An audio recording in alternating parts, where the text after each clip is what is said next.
So this next energy and mindfulness practice is about implementing spiritual law number 1.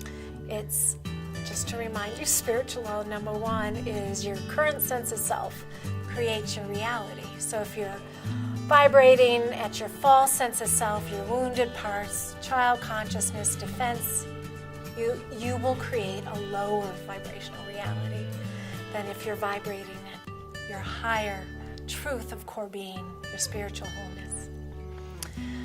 So in this exercise, I want you to get a piece of paper, and I want you to, or you can type on your computer, whatever works for you, but I want you to think a time when you create a reality that didn't serve your highest good in an ideal way, when your false sense of self created something negative in your life.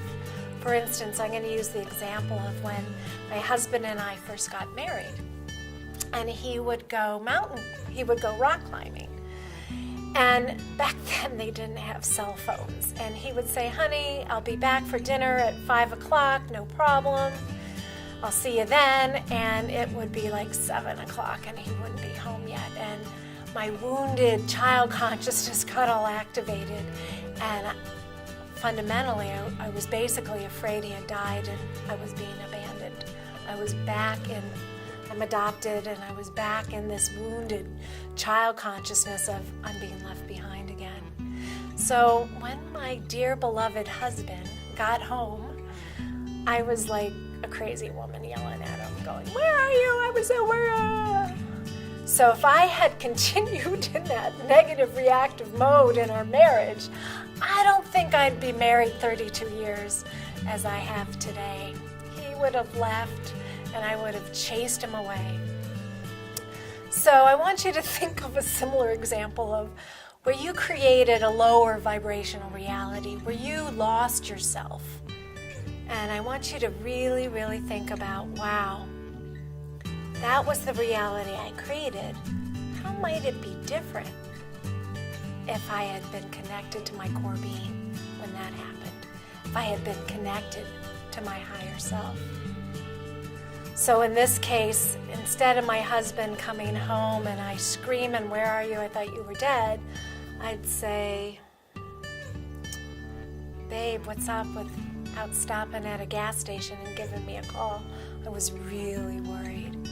I was really concerned. I was afraid something had happened to you.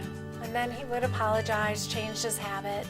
But because I was so reactive, part of him became in defense. And he was like, I'm not going to call when I'm late. Look at how she reacts. And it became two people fighting instead of higher consciousness. So I want you to kind of breathe into your belly. Imagine bringing in that bigger self of who you really are. And look back upon that example you're using in this exercise. How could the outcome have been different?